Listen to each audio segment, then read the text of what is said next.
You know, usually when we look at ancient history, there's this, I don't know, this comforting distance to it. Like you're looking at a museum exhibit behind some really thick glass. Right, yeah, it feels very contained, safe. Exactly. The dates are locked in, the empires are just dust, the artifacts are perfectly cataloged. It all feels very safe for you as the listener.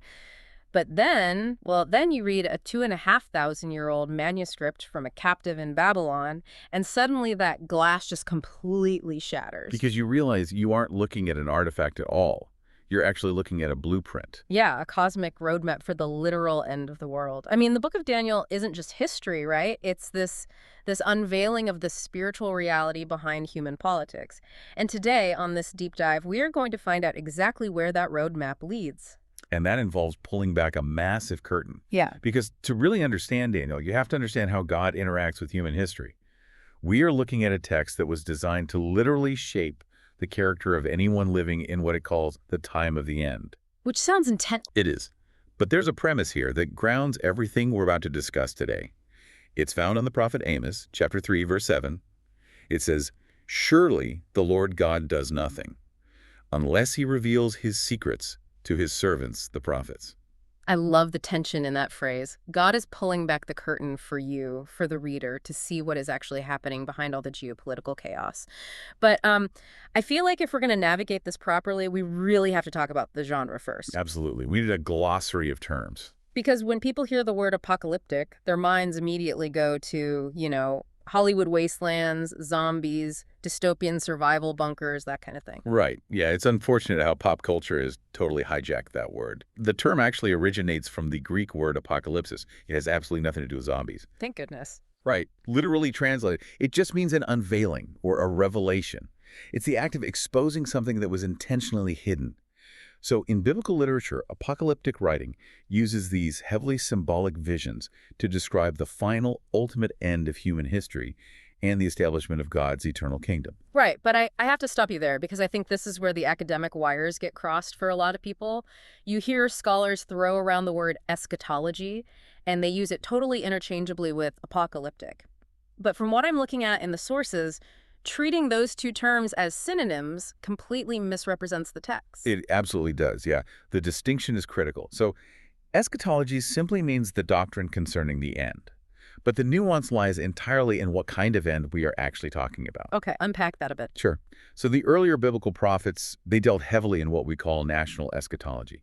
This describes a radical break in the course of history for a specific, localized group of people. So not the whole world. Exactly. It's a localized judgment or a major shift in a nation's fate, but the broader world just keeps spinning.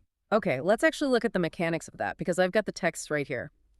Hosea chapter 1, verse 4 is a perfect example. It says, "Then the Lord said to him, call his name Jezreel, for in a little while I will avenge the bloodshed of Jezreel on the house of Jehu and bring an end to the kingdom of the house of Israel." See, notice the scope there.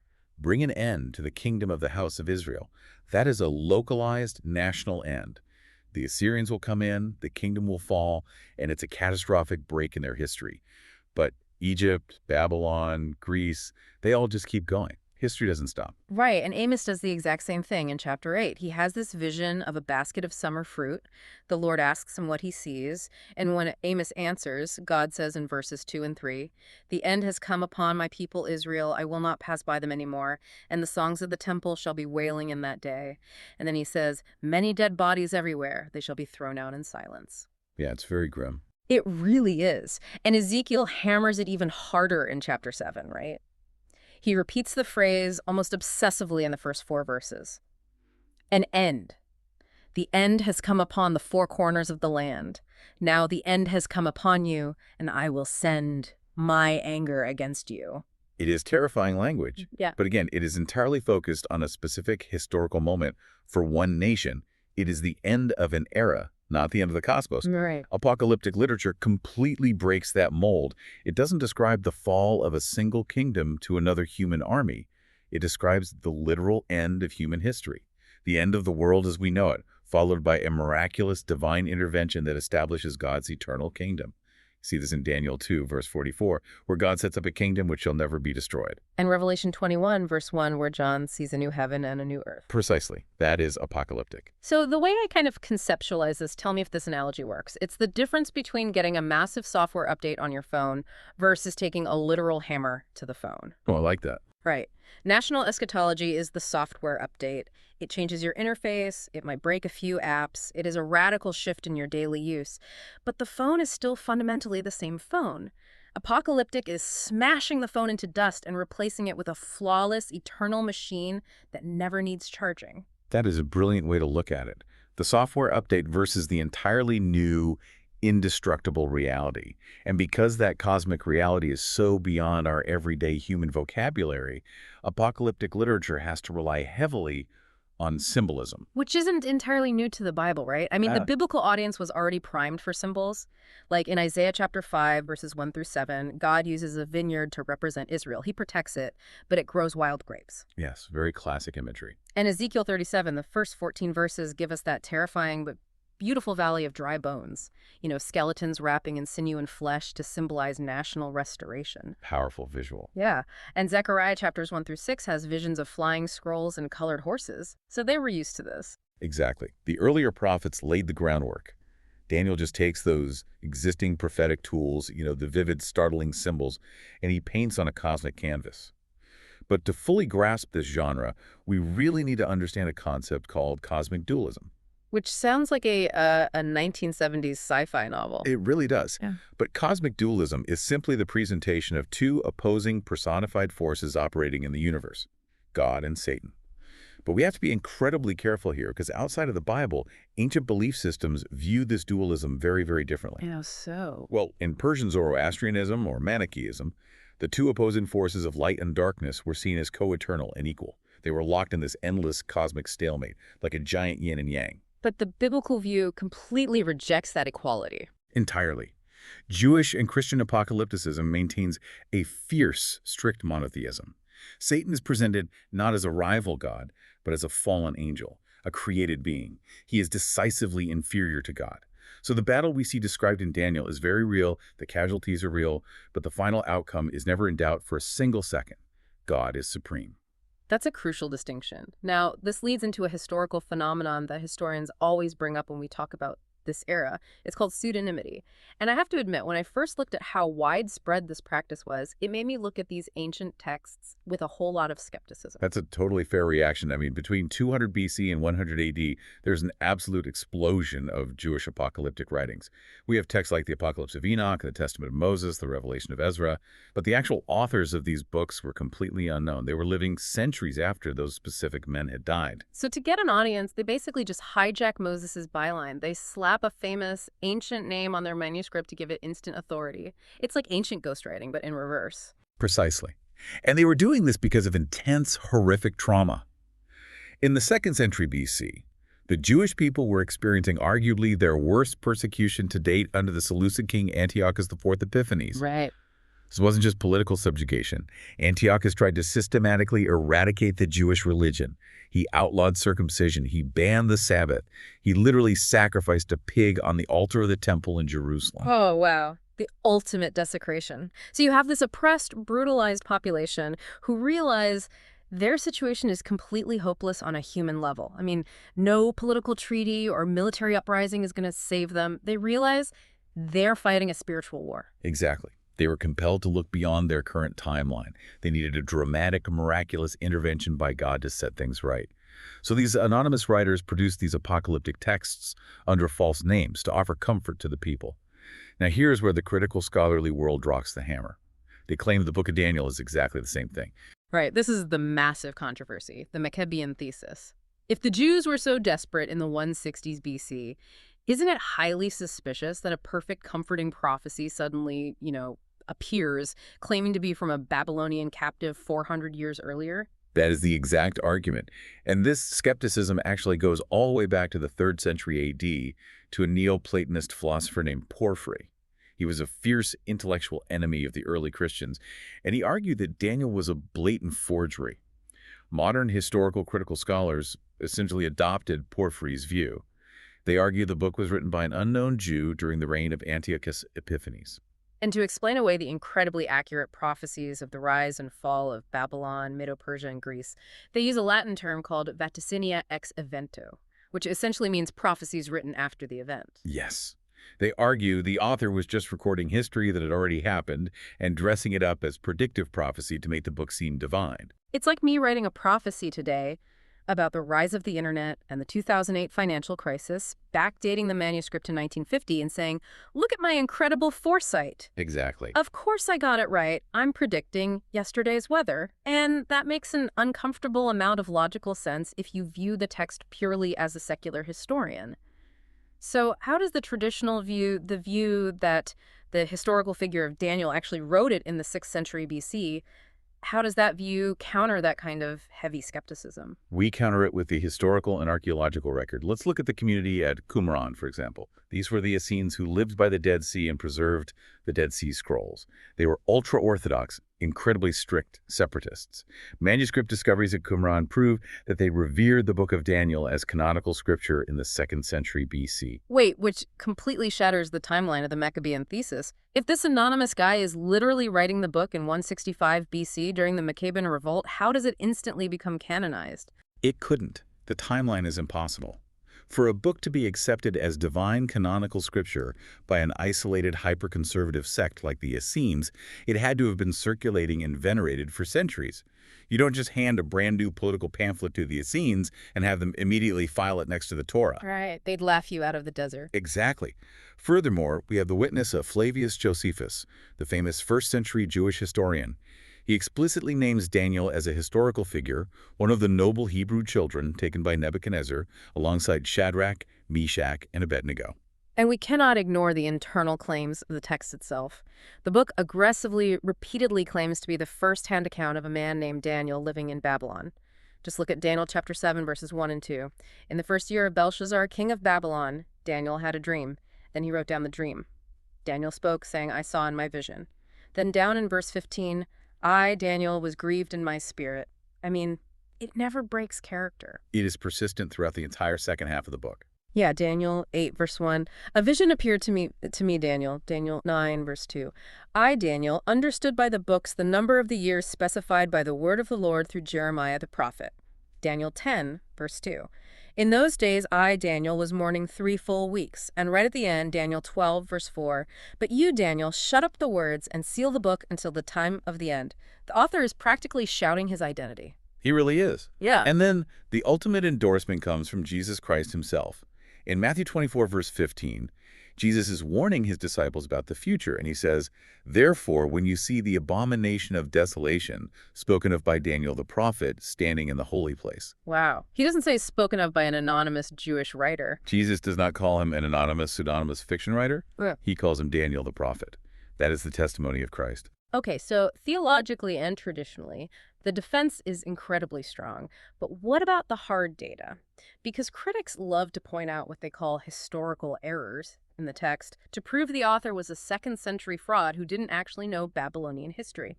I want to look at the receipts here. Oh, the receipts are where this gets incredibly exciting. Archaeology and linguistics have systematically dismantled the critics' arguments over the last century. Let's take their favorite gotcha moment. The dating discrepancy in the very first verse of the book. Right. Daniel chapter 1, verse 1 says, In the 3rd year of the reign of Jehoiakim, king of Judah, Nebuchadnezzar, king of Babylon, came to Jerusalem and besieged it. The 3rd year. Now look at how the prophet Jeremiah, who was living in Jerusalem at the exact same time, records the exact same event. Okay, Jeremiah 25, verse 1 says, The word that came to Jeremiah concerning all the people of Judah in the 4th year of Jehoiakim, which was the 1st year of Nebuchadnezzar, king of Babylon. And Jeremiah 46, verse 2 repeats it. Nebuchadnezzar, the king of Babylon, defeated Egypt in the 4th year of Jehoiakim. See? Daniel says the 3rd year. Jeremiah says the 4th year. For centuries, critics pointed to this and said, aha, the writer of Daniel made a historical blunder. He didn't actually know his history. But there is a completely logical, mechanical explanation for this. I liken it to a company's fiscal year versus a calendar year. Oh, that's a good comparison. Like if Apple's fiscal year ends in September, they might report a massive product launch as happening in fiscal year 2024, while you and I would say it happened in calendar year 2023.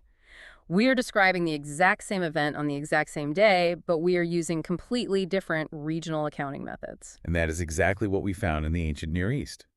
There were two distinct systems of dating a king's reign. Daniel was a captive who was educated and spent his life in the Babylonian administration. Naturally, he used the Babylonian method, which was the accession year method. How does that work? In this system, the year a king took the throne did not count as his first year. It was simply his accession year. Year one didn't officially begin until the new calendar cycle started on New Year's Day. So the first partial year is essentially year zero. Precisely. But Jeremiah was a prophet living in Judah. He used the Judean non-accession method. In that system, the very day you take the throne, even if it's just a month before the new year, that counts as year one. So Daniel's third year and Jeremiah's fourth year are the exact same historical moment. The supposed error is actually a profound proof of authenticity. Only a man deeply immersed in the Babylonian court would intuitively write using the Babylonian dating system. That is amazing. The very thing critics use to tear the book down actually proves it was written by an insider. Okay, what about Belshazzar? Wow. Because for a long time, historians said Daniel completely made up the king who saw the handwriting on the wall. Yes, this was a massive point of attack. According to ancient Greek historians and surviving secular lists, the last king of Babylon was a man named Nabonidus. There was absolutely no mention of a king Belshazzar anywhere outside the Bible. Critics assume the author of Daniel just invented him to make a good story. But then archaeologists started digging up Babylonian cuneiform tablets, specifically the Persian verse account of Nabonidus. Yeah. Nabonidus was a very eccentric king. He was deeply devoted to the moon god Sin, which alienated all the priests of Marduk in Babylon. So he essentially abandoned his own capital. Yeah. The cuneiform tablet explicitly states he entrusted the kingship to him, meaning his eldest son, while he himself set out on a far journey towards Tema. He went to Tama and made his son Belshazzar the co-regent. Exactly. Belshazzar was ruling Babylon in his father's absence, and this perfectly, beautifully explains a weird little detail in Daniel chapter 5. When Belshazzar is terrified by the handwriting on the wall, he offers a massive reward to anyone who can read it. He says he will clothe them in purple, put a gold chain around their neck, and make them the third ruler in the kingdom. Right. Why the third? Why not the second? Exactly. Because Belshazzar himself was only the second ruler. His father Nabonidus was technically first. A Jewish fraud writing 400 years later in the Greek era would never have known that highly specific, forgotten political arrangement. The knowledge of Belshazzar's co-regency had literally been lost to history. Only an eyewitness would know to offer the third position. It is an ironclad archaeological vindication. Let's look at another one. The word Chaldean. Right, so critics argue that Daniel uses Chaldean to mean a class of wise men or astrologers, but earlier biblical books use it as an ethnic or geographic term. Like Jeremiah 50, verse 10 says, "And Chaldea shall become plunder." And Jeremiah 51, verse 24 says, "I will repay Babylon and all the inhabitants of Chaldea." Critics say Daniel's usage proves the book was written centuries later after the ethnic meaning was forgotten and it just became slang for magician. But again, historical context proves them wrong.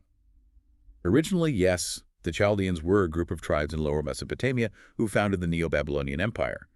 But cultures evolve rapidly. The Greek historian Herodotus, writing in the 400s BC, which is much closer to Daniel's time than the Maccabean era, he visited Babylon. How did he use the word? How did he use it? He wrote, "No image has been set up in the shrine, except one native woman, chosen from all women by the god, as say the Chaldeans, who are priests of this god." Oh, wow. So Herodotus, a secular historian, explicitly uses Chaldean as a title for priests long before the 2nd century BC. Exactly. The term had already evolved into an occupational title by the time of the Persian Empire. The critics of linguistic argument just falls apart there.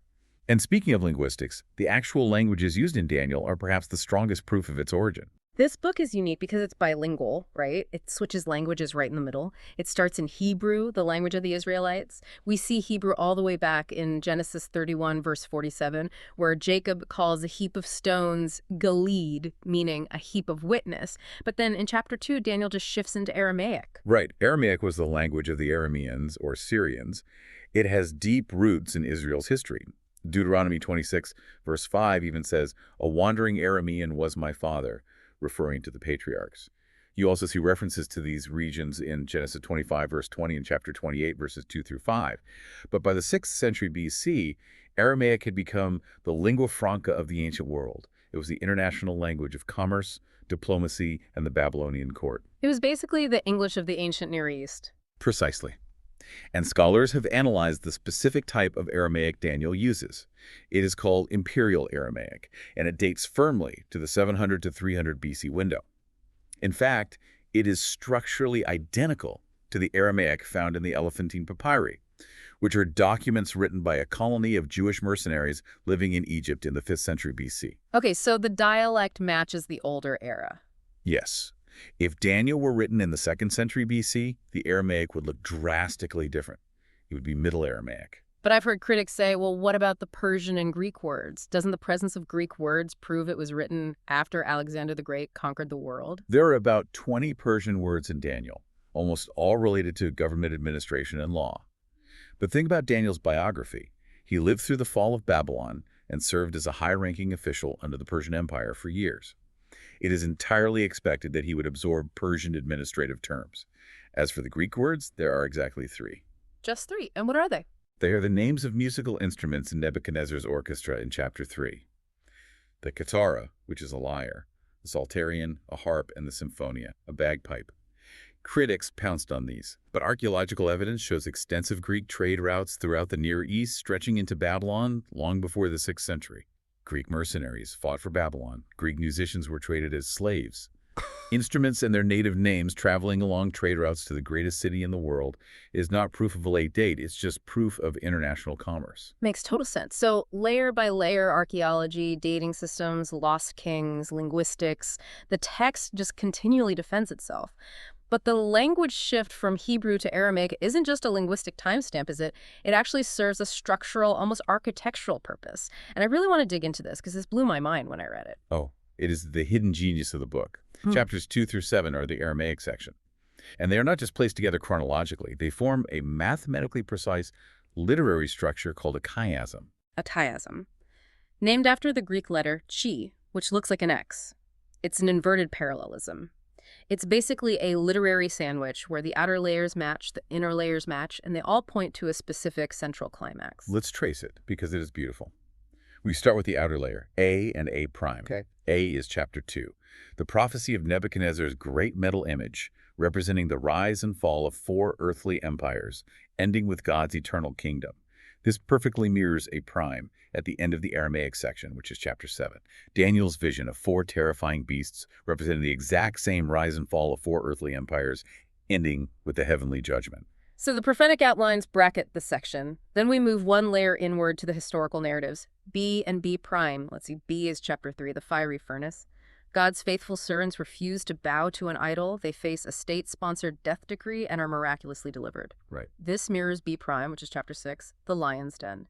God's faithful servant refuses to stop praying, faces a state-sponsored death decree, and is miraculously delivered. And finally, we reach the center of the chiasm, the core, C and C prime. C is chapter 4, the judgment of a proud Babylonian king Nebuchadnezzar, who loses his mind and his kingdom until he repents and acknowledges that the Most High rules in the affairs of men. And that mirrors C prime, chapter 5, the judgment of the final proud Babylonian king Belshazzar, who blasphemes God with the temple vessels and loses his kingdom and his life that very night. It's a literary symphony. But it's not just aesthetic. This architecture is designed to teach us something. All right, what are the theological themes anchored into this structure? There are 3 primary themes. The first is judgment. The very name Daniel literally means God is my judge. And this theme brackets the entire book. It opens in chapter 1 with the judgment of apostate Judah, handed over to Babylon, but it climaxes in chapter 7 with the great cosmic judgment scene in heaven. Let's read that, because the majesty of Daniel 7 is unmatched. Starting in verse 9. I watched till thrones were put in place, and the Ancient of Days was seated. His garment was white as snow, and the hair of his head was like pure wool. His throne was a fiery flame, its wheels a burning fire. It's incredible imagery. 1,000 thousands ministered to him. 10,000 times 10,000 stood before him. The court was seated, and the books were opened. The scale of that scene is staggering. Every human court, every empire is suddenly dwarfed by the reality of the heavenly tribunal. It continues in verses 13 and 14. I was watching in the night visions, and behold, one like the Son of Man coming with the clouds of heaven. He came to the Ancient of Days, and they brought him near before him. Then to him was given dominion and glory and a kingdom that all peoples, nations, and languages should serve him. And we have to look at the result of this judgment. In verse 22, it explicitly says this judgment was made in favor of the saints of the Most High. Then verses 25 through 27 talk about how the beast on earth is speaking pompous words and persecuting believers, but the heavenly court strips away his dominion and hands the eternal kingdom to the saints. Judgment in Daniel is fundamentally good news for the believer. It is rescue. And we see judgment woven through the later chapters as well. Daniel 8, verse 14 sets the prophetic clock. For 2,300 days, then the sanctuary shall be cleansed. Verses 20 and 21 of that chapter identify the kings of Media, Persia, and Greece, showing God's judgment on specific nations. Right, and then Daniel 9, verses 24 through 27 lays out the 70-week timeline leading directly to the ultimate judgment, the sacrifice of Messiah the Prince. And Daniel 11, verses 40 through 45, maps out the final judgment of the King of the North. Which leads directly to the second theme of the chiasm, vindication. If you trace the narratives in chapters 1 through 6, you find a consistent spiritual law. For the believer, trial and persecution are always the setup for vindication and elevation. It's true. Every single crisis ends in promotion. Yeah, in chapter 1, the Hebrew boys refuse the king's rich food, they risk their lives, but Daniel 1, verse 19 says, therefore they served before the king. In chapter 2, there's a blanket death decree against all the wise men in Babylon.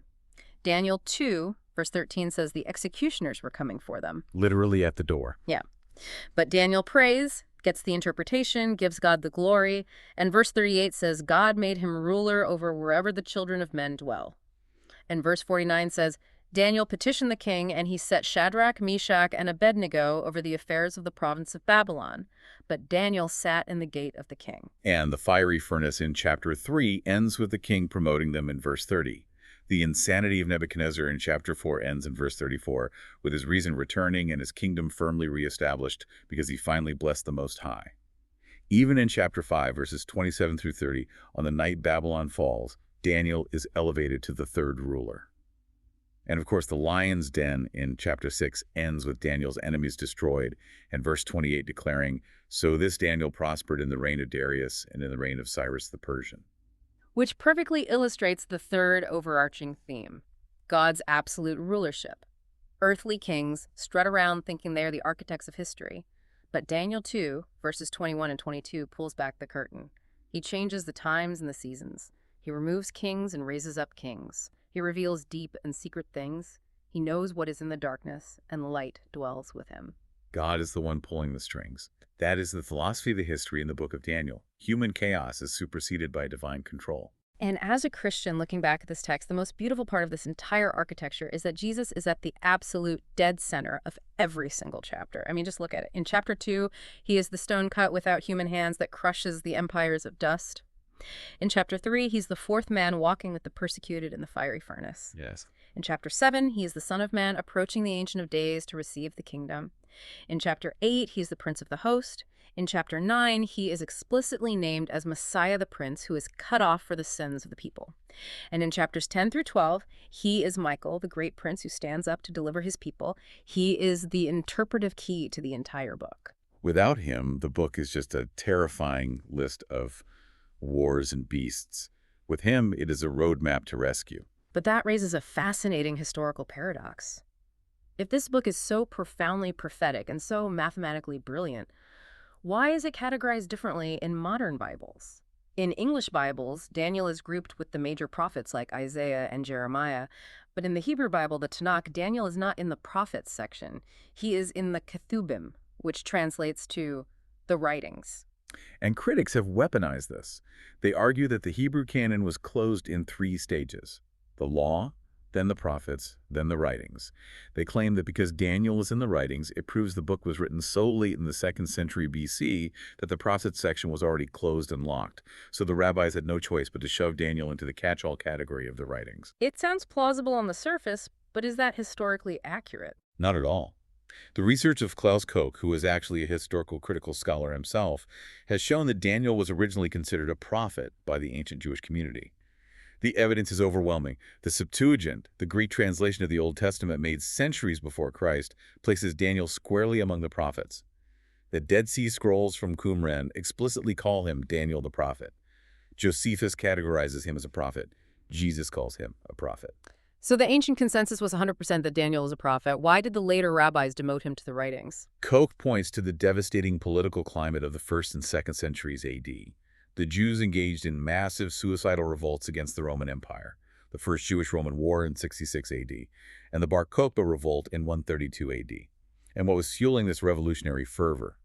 Prophecy, specifically apocalyptic prophecy from Daniel. Like the 70-week prophecy in Daniel 9 about the coming of an anointed prince? Exactly. Josephus writes that what primarily incited the Jews to war was an ambiguous oracle found in their sacred writings, predicting that a world governor would arise from Judea at that time. They interpreted this to mean a Jewish military messiah was about to arise and slaughter the Romans.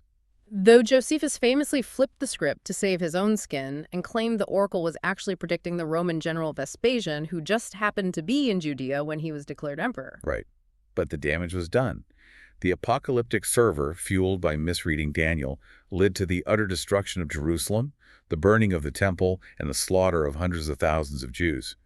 Consequently, the later rabbis viewed Daniel's prophecies as politically dangerous. To cool the revolutionary zeal and prevent another massacre, they deliberately moved Daniel out of the prophetic corpus and placed him in the historical writings. It was like an ancient algorithmic shadow ban. They couldn't delete the book because it was canonical, but they could bury it in a different section to lower its explosive political profile. That is fascinating context. So its placement in the canon isn't proof of a late date, it is proof of how incredibly powerful the text was. Yes. But recognizing its power brings us to the ultimate challenge. How do we interpret it today? When we open this book, what lens are we looking through? Over the centuries, 4 major schools of prophetic interpretation have emerged. I want to break these down because depending on which lens you wear, you see a completely different timeline. Let's start with the oldest. The oldest and historically dominant view is the historicist school. This view traces the prophecies as a continuous, unbroken line of history, stretching from Daniel's time in Babylon through Medo-Persia, Greece, and Rome, continuing through the Middle Ages, right up to the second coming of Christ. It looks for fulfillments throughout the entire span of Christian history. This was the view held by the early church fathers, and it became the driving engine of the Protestant Reformation. Luther, Calvin, Wycliffe, they all read Daniel through the historicist lens. Okay, a continuous timeline. What was the reaction to that? The reaction came during the Catholic Counter-Reformation. The reformers were using the historicist view to identify the papal system as the Antichrist power in Daniel and Revelation. To deflect this, Jesuit scholars developed alternative lenses. One was the preterist school, specifically championed by Louis de Alcazar. Preterist essentially means past. He argued that the prophecies of Daniel and Revelation were largely fulfilled in the past in the early centuries of the Roman Empire, and therefore had no application to the modern church. And modern critical scholars adapted that into the modern preterist view we discussed earlier, claiming everything was fulfilled by Antiochus Epiphanes in the 160s BC. So, historicist spans history, preterist buries it in the past. What's the third? The futurist dispensational school. This was originally developed by another Jesuit, Francisco Ribera, also to deflect Protestant attacks. He argued that the bulk of apocalyptic prophecy, specifically the Antichrist and the Great Tribulation, belongs entirely to the future. Modern dispensationalism takes this further, inserting a massive gap of thousands of years between the 69th and 70th week of Daniel 9, pushing all the apocalyptic events into a future 7-year period right before the end. So they basically hit pause on the prophetic clock. And what is the fourth lens? The idealist school. Tracing its roots back to early allegorists in Alexandria like Origen, this view rejects specific historical fulfillments entirely. It views the beasts, the horns, and the timelines purely as ongoing spiritual allegories representing the eternal struggle between good and evil in every generation. All right, I have to step in here. Because as intellectually stimulating as it is to debate Aramaic chiasms, Babylonian dates, and Jesuit interpretive models, I am thinking about you, the listener, who is maybe commuting to work right now or dealing with a terrifying medical diagnosis or watching the news and feeling overwhelming anxiety about the state of the world. How does an everyday believer take this 2,500-year-old blueprint and actually apply it? I mean, how does the doctrine of Daniel change a Tuesday morning? That is the most important question we can ask. Yeah. Because theology without application is just academic trivia. The entire purpose of this apocalyptic unveiling is to forge resilience in the believer. So let's synthesize everything we've uncovered in this deep dive into actionable realities for our faith. Because looking at this text, there are profound daily takeaways. Well, the first and most prominent reality is that God is sovereign over history. We saw the metal image in Chapter 2. Babylon, Medo-Persia, Greece, Rome, the greatest empires the world has ever seen. They were reduced to dust that blew away in the wind. When we watch the modern news cycle, it is incredibly easy to panic. But Daniel teaches us that earthly kings and presidents are temporary. God's throne is eternal, and he is steering history exactly where it needs to go. And knowing that completely changes how we operate in the world. Look at Daniel's life. This is the second takeaway. Integrity matters in secular workspaces. He wasn't a pastor or a priest. He was a captive serving in a hostile, pagan, secular government. Yet his integrity was absolute. The other politicians tried to dig up dirt on him and found nothing. Our faith shouldn't make us weird or detached. It should make us the most trustworthy, excellent employees in whatever secular space we inhabit. And when doing the right thing inevitably leads to conflict, the architecture of Daniel gives us our third reality. Trials are a setup for vindication. The chiasm proves this mathematically. Persecution in Daniel never ends in permanent defeat. The fiery furnace and the lion's den were the very mechanisms God used to deliver and elevate his faithful people to a wider sphere's influence. Which points to the fourth takeaway, the cosmic scope of our hope. As believers, we aren't just crossing our fingers for a better election cycle or a minor improvement in society. Apocalyptic hope means we aren't waiting for a software update. We are promised a completely new, flawless, eternal kingdom established by the stone cut without hands. And that stone is Christ. That is the fifth reality. Jesus is everywhere in Scripture, and he is intimately present in our suffering. Finding Christ in the fiery furnace reminds us that God doesn't always extinguish the flames before we get thrown in. Sometimes his deliverance is walking through the fire right beside us. Which completely reframes how we view biblical prophecy, and that's takeaway number 6. Prophecy isn't given to terrify us. God reviews his secrets to build trust, not fear. It is a roadmap designed to prepare our characters so we aren't blindsided when the time of the end arrives. And we can trust that spiritual roadmap precisely because the history is so reliable. That's point 7. Historical reliability anchors our faith. That is why we spent time on archaeology today, because we can verify the Babylonian dates, the existence of Belshazzar, and the accuracy of the imperial Aramaic. We can fully trust the spiritual promises of the text. And that anchors our view of the judgment, which is takeaway 8. I think a lot of Christians live in low-level fear of God's judgment, but Daniel 7 reveals that the heavenly tribunal sits in judgment in favor of the saints. For the believer whose life is hidden in Christ, judgment is not condemnation. It is our ultimate vindication against the accuser. It's the moment the universe acknowledges that you belong to God. And until that moment, we have to recognize the reality of the spiritual war. Takeaway 9. Spiritual battles are behind earthly conflicts. Daniel 10 literally pulls back the veil to show angels wrestling with the prince of the kingdom of Persia. When nations clash, or even when office politics turn vicious, Daniel reminds us to look behind the curtain. Our ultimate battle is never just flesh and blood. Which brings it all down to the daily grind, takeaway 10. How do you survive that spiritual war? Daniel survived the lions at 80 years old because he refused to compromise on his diet as a teenager in chapter 1. Daily, quiet obedience in the small things builds the spiritual muscle required for lifelong faithfulness. Small compromises inevitably lead to large defeats, but daily faithfulness builds an unshakable apocalyptic character. Which leaves us with one final, incredibly practical thought as we close this deep dive. When you read the end of the book, Daniel receives these overwhelming visions of beasts, wars, and cosmic judgments. He admits that he was physically exhausted, terrified, and didn't fully understand everything he was seeing. Yet the text says that the very next day he got out of bed and went about the king's business. Think about the profound faith in that action. You do not need to understand every detail of the future to be faithful to God in the present. The roadmap is secure. The destination is guaranteed.